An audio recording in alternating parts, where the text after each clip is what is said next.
Next 6 months, crypto very strong. I don't think it's a replay of 2019, which was a longer pullback while global central bank balance sheets shrank for a period of time.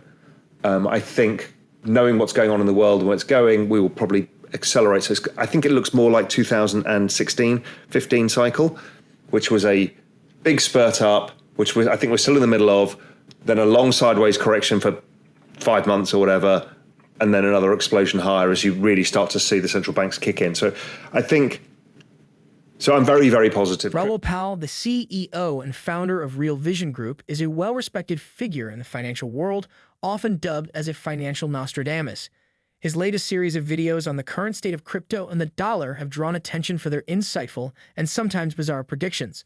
According to Pal, Bitcoin's revolutionary potential lies in its ability to serve as a global and reliable store of value, which gives hope for the future. During applauding cryptocurrency, Pal said, while speculation on other cryptocurrencies may seem exciting, let's remember why Bitcoin was so important, because if everything works out, this is the first piece of a much bigger puzzle. The insights he provides on the future of the Bitcoin market and what we can anticipate in the coming months are truly convincing.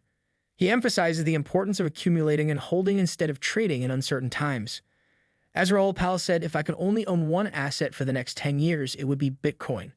It encapsulates all of my larger macro views and feels like the point on the far horizon we are headed to, in some shape or form. Yes, like gold too and many other things, but Bitcoin risk/reward beats all.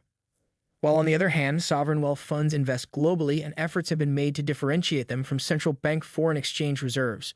As central bank reserves are primarily used for short-term currency stabilization and liquidity management, sovereign wealth funds prioritize maximizing long-term returns.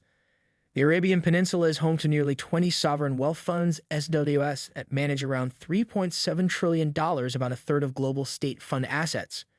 Before proceeding further in this video, make sure to hit the subscribe button below for more recent updates. Well, crypto is a trust-based system, which is interesting.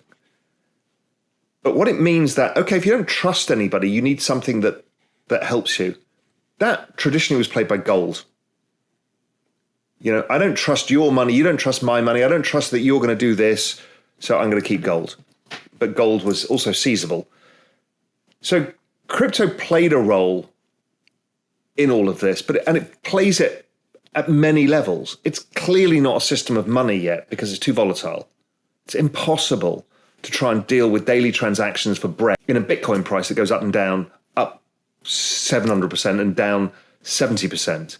That's the way to destroy an economy, volatile money. But in terms of long-term overall savings, because it offsets the debasement of currency, which is driven by the debt and the demographics and everything else, it works very well indeed, in fact, better than anything else.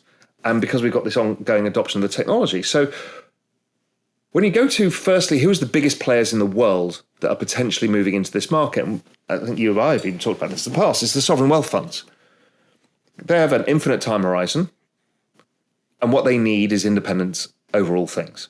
Now, most of them have an enormous amount of US treasuries, which they will do because they have dollar debts, dollar economy, everything else. So it's not like we're just going to sell all our treasuries, but they need other things. Now, they've been buying gold at record pace, obviously, because if the US seizes or renders useless the Russian reserves in US treasuries, then why would anybody want to hold US treasuries over an extended period of time? You either have to be friends of the US or you risk it. So I see a role, and that's, I think, one of the reasons why the Middle East is becoming very active participants in the market overall.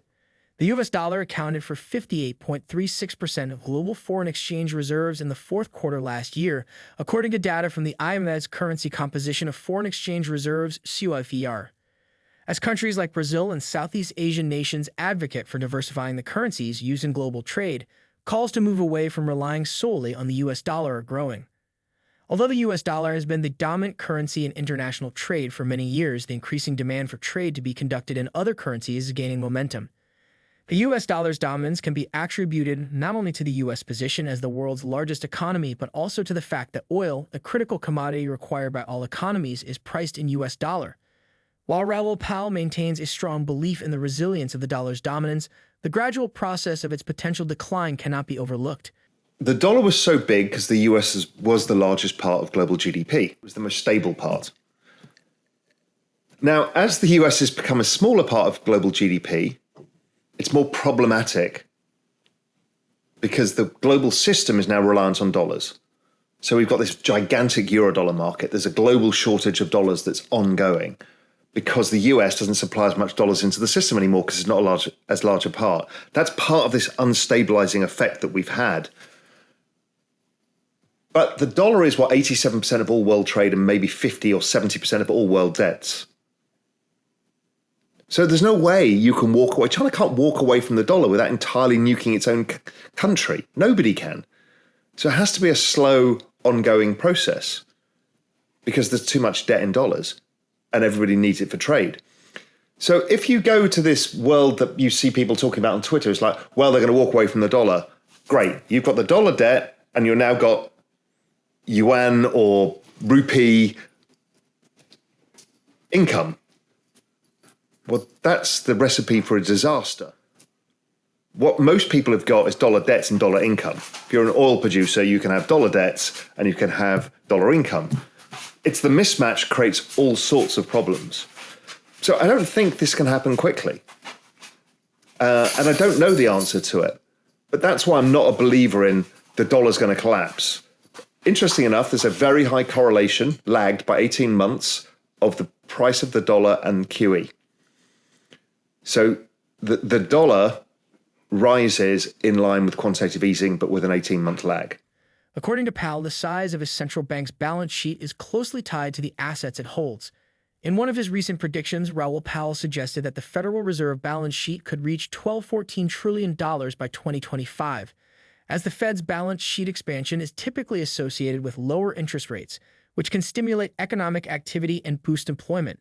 However, it is not entirely clear that there is a direct correlation between the Fed's balance sheet and labor force participation. So what happens is those interest payments just go into the Fed balance sheet and they monetize it. So then the private sector is not competing with the government. And that was provable across all of the major economies. It's like they've all decided that they were too far in debt and the only way of doing this was quantitative easing. And then I started thinking, well, if I know this to be true, and I know that the central bank balance sheets are 97% correlated with the assets, well, all I need to do is use forward-looking indicators for the central bank balance sheets or interest payments. I can back it out a number of ways. And what I found is that I could build a model with Julian Bittle, who works with me, to forecast out the growth of the central bank balance sheet by about 18 months to 2 years. And it works almost perfectly. And then I backed it out a number of ways because I don't want to just rely on one indicator, like, forward-looking indicators. I had been using for a long time the chart of the labor force participation rate in the United States, which is a function of demographics. And I found that it perfectly correlates with the Fed balance sheet. And it predicts it going forwards because you know where demographics are going to go going forwards. And it got to this number where the balance sheet gets between 12 and 14 trillion by the end of 2025. Previously, Raoul Pal acknowledged Bitcoin is eating the world. It has become a supermassive black hole that is sucking in everything around it and destroying it. This narrative is only going to grow over the next 18 months. You see, gold is breaking down versus Bitcoin, and gold investors will flip to Bitcoin. For many, Raoul Pal's crypto prediction seems utopian, but in reality, it depends largely on the confidence of past users and the interest that cryptocurrency can have on those who are not yet using it. Anything is possible. Despite the uncertainty, he sees 2023 as a year of great reset and accumulation, but acknowledges that many different outcomes could happen. On this note, we conclude our video. Do you agree with Raoul Pal's perspective about crypto dominance and future of dollar? Share your thoughts in the comments section below. If you found this information helpful, then like this video and subscribe to our channel. We will bring you more updates in the future.